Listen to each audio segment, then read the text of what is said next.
नमस्ते।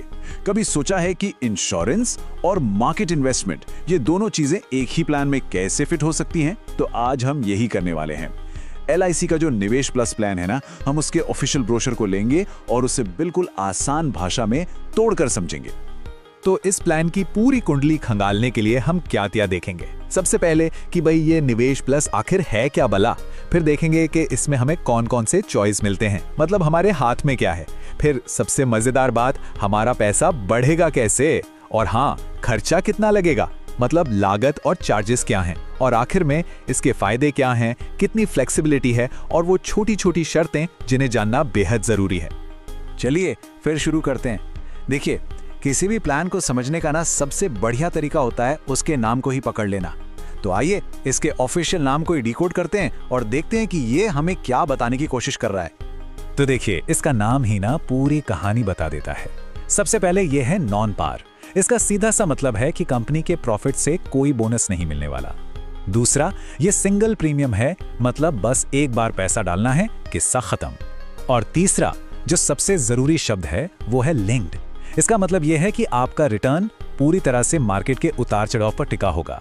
और आखिर में ये एक इंडिविजुअल सेविंग्स प्लान है जो इंश्योरेंस और इन्वेस्टमेंट को एक ही डब्बे में पैक करके देने की कोशिश करता है। अच्छा, तो अब हम ये तो समझ गए कि ये प्लान मोटा मोटा है क्या। अब बात करते हैं उन बड़े फैसलों की जो इसे लेते वक्त करने पड़ते हैं, क्योंकि देखिए, यही वो फैसले हैं जो तय करेंगे कि ये पॉलिसी असल में आपके लिए काम कैसे करेगी। और यहीं पर आता है सबसे बड़ा फैसला। सवाल यह है कि मकसद क्या है, क्या पैसा बढ़ाना है या फिर परिवार को एक बड़ी सेफ्टी देनी है।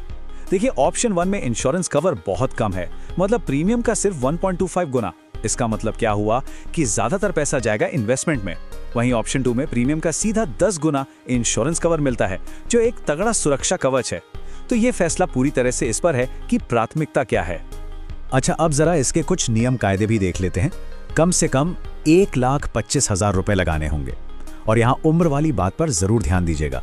अगर कम इंश्योरेंस वाला ऑप्शन 1 चुनते हैं तो 70 साल तक की उम्र में भी ले सकते हैं। लेकिन अगर ज्यादा इंश्योरेंस वाला ऑप्शन 2 चाहिए तो उम्र की सीमा सिर्फ 35 साल है। भाई जाहिर सी बात है, ज्यादा कवर मतलब कंपनी का रिस्क भी ज्यादा। चलिए अब इस प्लान के इंजन रूम में चलते हैं, मतलब ये समझते हैं कि हमारा पैसा असल में बढ़ेगा कैसे। वो जो एक बार में प्रीमियम दिया है वो आखिर जाता कहाँ है और कैसे काम करता है। तो आपके पैसे के लिए ना 4 रास्ते हैं, और चुनना कौन सा है ये पूरी तरह से इस पर है कि कितना रिस्क ले सकते हैं। अगर बिल्कुल सेफ खेलना है तो बॉन्ड फंड है, जहां ज्यादातर पैसा फिक्स्ड इनकम जैसी सुरक्षित जगहों पर लगता है। और जैसे जैसे आप सिक्योर्ड, बैलेंस्ड और फिर ग्रोथ फंड की तरफ बढ़ते हैं, इक्विटी यानी शेयरों में पैसा बढ़ता जाता है, और हाँ, साथ में रिस्क भी। अब इस प्लान में एक काफी इंटरेस्टिंग चीज है, गारंटीड एडिशंस। आप इसे एक तरह का लॉयल्टी बोनस समझ लीजिए, मतलब पॉलिसी के साथ बने रहने का इनाम। जैसे छठे साल में आपके प्रीमियम का 3% आपके फंड में एक्स्ट्रा जोड़ दिया जाएगा, और ये रुकेगा नहीं। जैसे जैसे पॉलिसी पुरानी होगी ये बोनस बढ़ता जाएगा 7% तक। अच्छा, अब बात करते हैं उस चीज की जिसे लोग अक्सर देखना भूल जाते हैं, यानी कि खर्चे।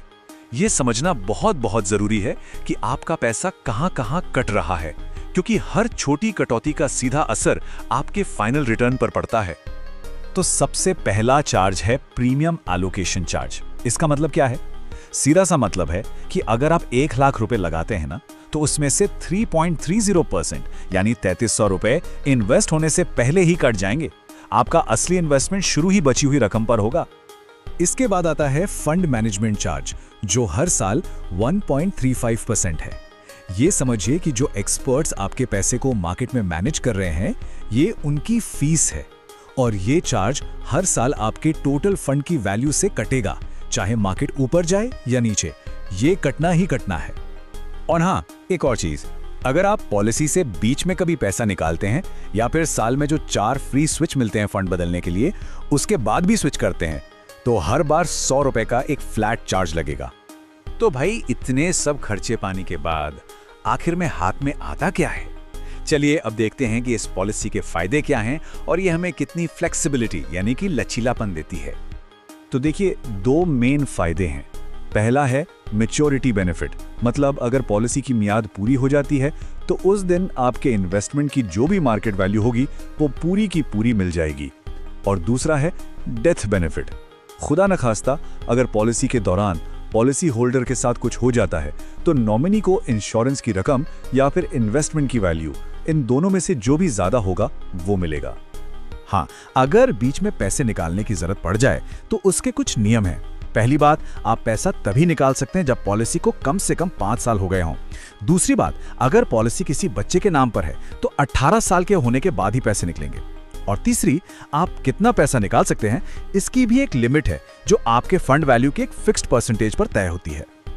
और अब हम आ गए हैं इस पूरी बातचीत के सबसे जरूरी हिस्से पर, यानी कि वो बारीकियां, वो फाइन प्रिंट जिसे कोई भी फैसला लेने से पहले पढ़ना ही चाहिए। एक और बहुत ही जरूरी नियम है 5 साल का लॉक इन पीरियड। मतलब कि पहले 5 साल तक तो आप अपना पैसा निकाल ही नहीं सकते, भूल जाइए। अगर आप पॉलिसी सरेंडर भी कर देते हैं ना, तब भी पैसा मिलेगा 5 साल पूरे होने के बाद ही। तो एक बात साफ है, ये प्लान शॉर्ट टर्म जरूरतों के लिए तो बिल्कुल भी नहीं है। तो लबो-लुबाब क्या है? चलिए मुख्य बातों को एक बार फिर से दोहरा लेते हैं। पहली बात, ये मार्केट से जुड़ा प्रोडक्ट है, कोई ट्रेडिशनल इंश्योरेंस प्लान नहीं है। दूसरी, यूनिट्स की वैल्यू मतलब एनएवी ऊपर भी जा सकती है और नीचे भी। और तीसरी और सबसे अहम बात, अपने इन्वेस्टमेंट के फैसलों के लिए पॉलिसी होल्डर खुद और सिर्फ खुद ही जिम्मेदार है।